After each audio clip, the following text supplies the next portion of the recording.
Ban ಮಾಡ್ತಾರೆ, ಒಂದ್ಸಲ ಅಕೌಂಟ್ಗೆ 10,000 ರೂಪಾಯಿ ದುಡ್ಡು ಹಾಕಿಬಿಡ್ತಾರೆ. ನಿತೀಶ್ ಸ್ಟ್ರಾಟಜಿ ಮೇಲೆ ಇದು ಇಲ್ಲಿ ವರ್ಕ್ ಆಗಿರೋದಾ ಅಂತ ನೋಡಿ. ಏನು ಮೈತ್ರಿ ಸರ್ಕಾರ ಇದೆ ಇವತ್ತಿನ ದಿವಸ, ಓಕೆ, ಈ ಮೈತ್ರಿ ಸರ್ಕಾರ ಅನೇಕ ಯೋಜನೆಗಳನ್ನು ಇವತ್ತಿನ ದಿವಸ ಬಿಹಾರದಲ್ಲಿ ತಂದಿದೆ. ಒಂದೇನು ನಳಂದ ವಿಶ್ವವಿದ್ಯಾಲಯ ಉಳಿಸುವ 3,000ಕ್ಕೂ ಹೆಚ್ಚಿನ ಇತಿಹಾಸ ಇರತಕ್ಕಂತಹ ಒಂದು ನಳಂದ ವಿಶ್ವವಿದ್ಯಾಲಯಕ್ಕೆ 3,200 ಕೋಟಿಗೂ ಹೆಚ್ಚು ಅನುದಾನವನ್ನು ಕೊಟ್ಟಿದೆ ಕೇಂದ್ರ ಸರ್ಕಾರ ಆಗಿರ್ಬೋದು, ನಿತೀಶ್ ಕುಮಾರ್ ಸರ್ಕಾರ ಆಗಿರ್ಬೋದು. ನಂತರದಲ್ಲಿ 73.88 ಲಕ್ಷ ರೈತರಿಗೆ ಕಿಸಾನ್ ಸಮ್ಮಾನ್ ಯೋಜನೆ ಅಡಿಯಲ್ಲಿ ಪ್ರತಿ ವರ್ಷ 6,000 ಕೊಡ್ತಾ ಇದೆ. 1.5 ಕೋಟಿ ಜಲ್ ಜೀವನ್ ಮಿಷನ್ ಅಡಿಯಲ್ಲಿ ಪ್ರತಿ ಮನೆಗಳಿಗೆ ನೀರು ಸರಬರಾಜು ಆಗ್ತಾ ಇದೆ. ಪ್ರಧಾನಮಂತ್ರಿ ಗ್ರಾಮೀಣ ಆವಾಸ್ ಯೋಜನೆಯಲ್ಲಿ 49 ಲಕ್ಷ ಮನೆಗಳನ್ನು ನೀಡಲಾಗಿದೆ. 1.16 ಕೋಟಿ ಮನೆಗಳಿಗೆ ಪ್ರಧಾನಮಂತ್ರಿ ಉಜ್ವಲ ಯೋಜನೆಯಲ್ಲಿ LPG ಗ್ಯಾಸನ್ನು ಸಂಪರ್ಕ ಒದಗಿಸಲಾಗಿದೆ.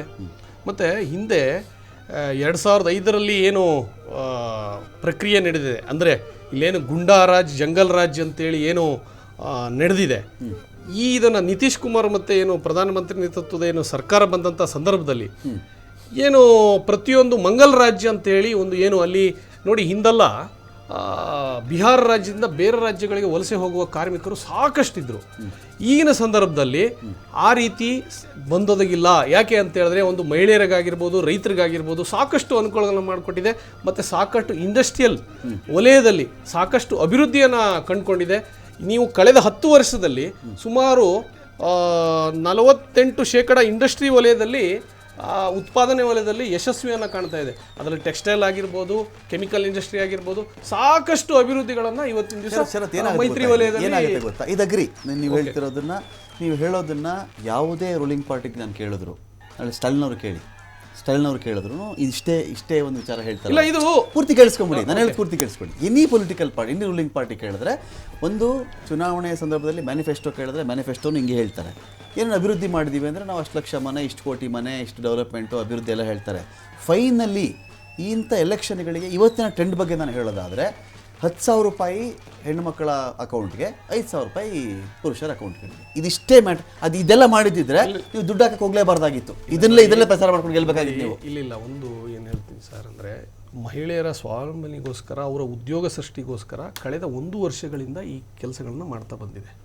ಮುಖ್ಯಮಂತ್ರಿ ಆವಾಸ್ ಯೋಜನೆ ಅಡಿಯಲ್ಲಿ ನಿತೀಶ್ ಕುಮಾರ್ ಅವರು ಮಹಿಳೆಯರು ಸ್ವಾವಲಂಬಿಯಾಗಿ ಜೀವನ ನಡೆಸಬೇಕು ಹೇಳೋ ಒಂದು ದೃಷ್ಟಿಕೋನ ಇಟ್ಟುಕೊಂಡು ಅವರಿಗೆ ಉದ್ಯೋಗ ಆಗಿರ್ಬೋದು, ಏನು ಕರಕುಶಲ ವಸ್ತುಗಳಿಗಾಗಿರ್ಬೋದು, ಪ್ರತಿಯೊಂದಕ್ಕೂ ಈ ರೀತಿಯಾದ ಒಂದು ಈಗೇನು 10,000 ಇದೆಯಲ್ಲ, ಇದು ಇನ್ನೂ ಜಾಸ್ತಿಯಾಗಿ 50,000ಕ್ಕೂ ಬಿಹಾರದಲ್ಲಿ ಹಿನ್ನಡೆಗೆ SIR ಕಾರಣ ಅಂತ ಹೇಳಿ ಪವನ್ ಖೇರ್ ಆರೋಪವನ್ನು ಮಾಡಿದ್ದಾರೆ. ಆಯೋಗದ ವಿರುದ್ಧವಾಗಿ ಪವನ್ ಖೇರ್ ಕಿಡಿಕಾರಿದ್ದಾರೆ. ಇಲ್ಲಿ ಇದು NDA MGB ನಡುವಿನ ಹೋರಾಟವಲ್ಲ, ಚುನಾವಣಾ ಆಯೋಗ ಮತ್ತು ಕಾಂಗ್ರೆಸ್ ಅಥವಾ MGB ನಡುವಿನ ಒಂದು ಹೋರಾಟ ಅಂತ ಹೇಳಿ ಪವನ್ ಖೇರ್ ಆರೋಪವನ್ನು ಮಾಡ್ತಾ ಇದ್ದಾರೆ. ಯಾವ ಆರೋಪವನ್ನು ಮತಚೋರಿ ಅಂತ ರಾಹುಲ್ ಗಾಂಧಿ ಮಾಡ್ತಾ ಇದ್ರು, SIR ವಿರುದ್ಧವಾಗಿ ಅವರೇನು ಬಿಹಾರದಲ್ಲಿ ಒಂದು ದೊಡ್ಡ ಅಭಿಯಾನವನ್ನೇ ಮಾಡಿದ್ರು, ಇವತ್ತಿಗೆ ಇದೇ MGBಗೆ ಹಿನ್ನಡೆಯಾಗಲಿಕ್ಕೆ ನೇರವಾಗಿ ಚುನಾವಣಾ ಆಯೋಗವೇ ಕಾರಣ. 200 ಸ್ಥಾನಗಳಲ್ಲಿ NDA ಲೀಡಿಂಗ್, 200 ಸ್ಥಾನಗಳಲ್ಲಿ. ಏನು ಹೇಳಿದ್ದಾರೆ ಪವನ್ ಖೇರ ಕೇಳಿ. शुरुआती रुझान है, थोड़ा इंतजार कर रहे हैं. शुरुआती रुझानों में ज़रूर लग रहा है कि ज्ञानेश कुमार गुप्ता भारी पड़ रहे हैं बिहार की जनता पर, लेकिन आने वाले कुछ घंटों में स्पष्ट होगा कि बिहार के लोग भारी पड़ेंगे ज्ञानेश कुमार गुप्ता पर या ज्ञानेश कुमार गुप्ता ही भारी पड़ेंगे. देखते हैं, इंतजार कर रहे हैं. अब इसके बाद क्या बचता है? जब मैंने ये एक लाइन बोली तो इसमें मैं बिहार की जनता को तो कम नहीं आंक सकता. उन्होंने पूरा हिम्मत दिखाई है, SIR के बावजूद दिखाई है, वोट चोरी के बावजूद दिखाई है.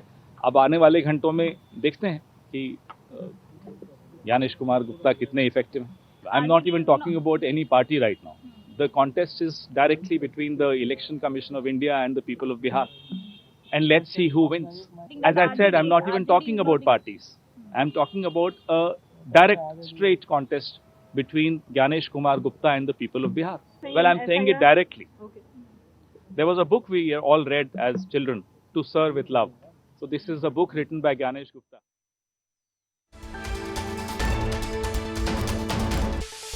ಬಿಹಾರದಲ್ಲಿ ನಿಜವಾಯಿತು ಮತದಾನೋತ್ತರ ಸಮೀಕ್ಷೆ.